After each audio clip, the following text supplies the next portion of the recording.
2017 case ಹಾಕೊಳ್ಳಿ ಅಂತೇಳಿ ಅವರು ಎಂಡಾಸ್ಮೆಂಟ್ ಆದೇಶ ಮಾಡಿದ್ರು. ಪುನಃ ಏರ್ ಅವ್ರಿಗೆ ಹಾಕಿದ್ರು. ಏರ್ ಅವ್ರು ಪುನಃ ಆದೇಶ ಮಾಡಿ ಹೈಕೋರ್ಟ್ ಸ್ಟೇ ಇರೋದ್ರಿಂದ ಏನು ಮಾಡೋಕ್ಕಾಗಲ್ಲ.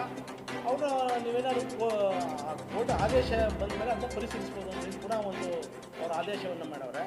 ನಾನು ಈ ನಿಷ್ಠಾವಂತವಾಗಿ ಈ ಸೊಸೈಟಿಗೆ ಅಭಿವೃದ್ಧಿಗೆ ದುಡಿದ್ದೀನಿ. ನಾನು ಸೇರುವ ಮೊದಲು ಇಲ್ಲಿ 17 ಲಕ್ಷ ರೂಪಾಯಿನ ಸಾಲವನ್ನು ಕೊಟ್ಟಿದ್ದು. ಇವತ್ತು 12 ಕೋಟಿ ಸಾಲವನ್ನು ನಾನು ಈ ಸದ್ಯಕ್ಕೆ ರೈತರಿಗೆ, ಈ ಭಾಗದ ಸದಸ್ಯರಿಗೆ ನ್ಯಾಯಯುತವಾಗಿ ನಾನು ಕೆಲಸ ಮಾಡಿದ್ದೀನಿ. ಹಾಗೂ ಈ ಬಿಲ್ಡಿಂಗ್ ನಾನು ಬಂದ ಮೇಲೆ 1 ಕೋಟಿ ರೂಪಾಯಿ ಬಿಲ್ಡಿಂಗ್ ಕೆಲಸಗಳನ್ನ ಮಾಡಿದ್ದೀನಿ. ಅಭಿವೃದ್ಧಿ ಆಗೈತೆ, ಸಂಘ ಅಭಿವೃದ್ಧಿ ಆಗೈತೆ, ಅತ್ಯುತ್ತಮವಾಗಿ ನಡ್ಕೊಂಡು ಹೋಗ್ತಾ ಐತೆ. ಇದನ್ನು ಇವರು ನನ್ನ ವೈಯಕ್ತಿಕ ಕಾರಣಕ್ಕೋಸ್ಕರ ಇವರು ಇಲ್ಲಿ ಕಲಾಪ ಮಾಡೋದು, ಅಧಿಕಾರಿಗಳಿಗೆ ಒತ್ತಡ ಇರೋದು, ಇದನ್ನ ಬಿಡಬೇಕು. ಸಂಘಕ್ಕೆ ಕೈ ಜೋಡಿಸ್ಬೇಕಾಗಿತ್ತು. ಇವರು ಸಂಘದ ವಿರುದ್ಧ ಚಟುವಟಿಕೆ ಪ್ರತಿಯೊಂದು ಹಂತದಲ್ಲಿ ವಿರುದ್ಧ ಚಟುವಟಿಕೆ ಮಾಡ್ಕೊಂಡು ಬಂದು ಆಮೇಲೆ ಎಲ್ಲರನ್ನೂ ಬ್ಲ್ಯಾಕ್ ಮೇಲ್ನ ಬಿಡಬೇಕು.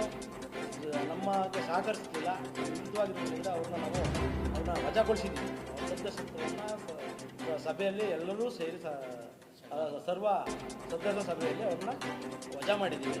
ಇವೆಲ್ಲ ಹತಾಶೆ, ಎಲೆಕ್ಷನ್ ಸೋತಿದ್ದು ಎಲ್ಲ ಕಾರಣಗಳಿರ್ಬೋದು. ಅವರು ಆಯಿತು, ನಾನು ಒಂದು ವೈಯಕ್ತಿಕವಾಗಿ ಒಂದು ಹೇಳ್ತೀನಿ. ನಾನು ಯಾಕೆಂದರೆ ಈ ಗ್ರಾಮೀಣವಾಗಿ ಇರೋದ್ರಿಂದ ಅವರು ಅಧಿಕಾರ ಇದ್ದಾಗ ಸೊಸೈಟಿ 17 ಲಕ್ಷ ಸಾಲ ಕೊಟ್ಟಾಗ ಮುಚ್ಚೋದಾಗ ಎಲ್ಲೋಗಿದ್ರು ಸಹಕಾರ ಇಲಾಖೆ ಇದ್ರು, ಇಲ್ಲೇ ಚಿಕ್ಕಪೇರಿ ಗ್ರಾಮ ಅವ್ರ ವಾಸ. ಆದರೂ ಸಹ ಅವ್ರು ಏನು ಸಹಕಾರ ಮಾಡೋರು ಇಲ್ಲಿಗೆ? ನಮ್ಮ ಸಹಕಾರ ನಡೀತಾರ ಸೊಸೈಟಿಗೆ ಮಾರಕವಾಗವರಷ್ಟೇ. ಅವರೇನು ನಮ್ಮ ಸಂಘಕ್ಕೆ ಅವರು ಏನೂ ಒತ್ತು ಕೊಟ್ಟಿಲ್ಲ. ಆದ್ದರಿಂದ ಅವ್ರು ಏನು ಹೇಳೋರು ಹೇಳಿಕೆ ನನ್ನ ವೈಯಕ್ತಿಕ ವಿಚಾರಕ್ಕೋಸ್ಕರ ಸಂಘವನ್ನು ಬಲಿ ಕೊಡಬಾರ್ದು.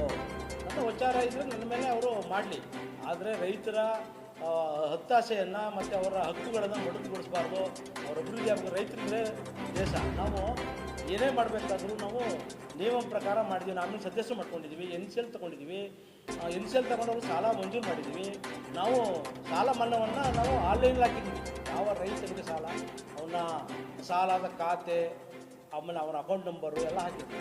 ಸುಮ್ಮನೆ ಮಿಸ್ಯೂಸ್ ಆಯಿತು ಜನಕ್ಕೆ. ನಮ್ಮ ಮೇಲೆ ಅಪಪ್ರಚಾರ ಆಗೈತೆ, ನನಗೆ ನೋವಾಗೈತೆ. ಏಕೆಂದರೆ ನಾನು ಪ್ರಾಮಾಣಿಕವಾಗಿ ಸಾಲ ಮನ್ನಾ ವಿಚಾರದಲ್ಲಿ ನಾನು ಕ್ಲಿಯರ್ ಕಟ್ಟಾಗಿ ನಾನು ಮಾಡಿದ್ದೀನಿ. ಎಲ್ಲ ದಾಖಲಾತಿಗಳನ್ನು ಲೋಕಾಯುಕ್ತಕ್ಕೆ ಇವರು ಅರ್ಜಿ ಸಲ್ಲಿಸಿದ್ರಿಂದ ಎಲ್ಲರಿಗೂ ಸಬ್ಮಿಟ್ ಮಾಡಿದ್ದೀನಿ.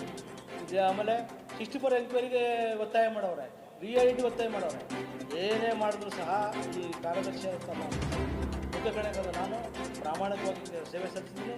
ರೈತರ ಹಿತಾಸಕ್ತಿಗೆ ಬದ್ಧವಾಗಿದ್ದೀನಿ ಅಂತ ಹೇಳ್ತಾ ನನ್ನ ಮಾತನ್ನು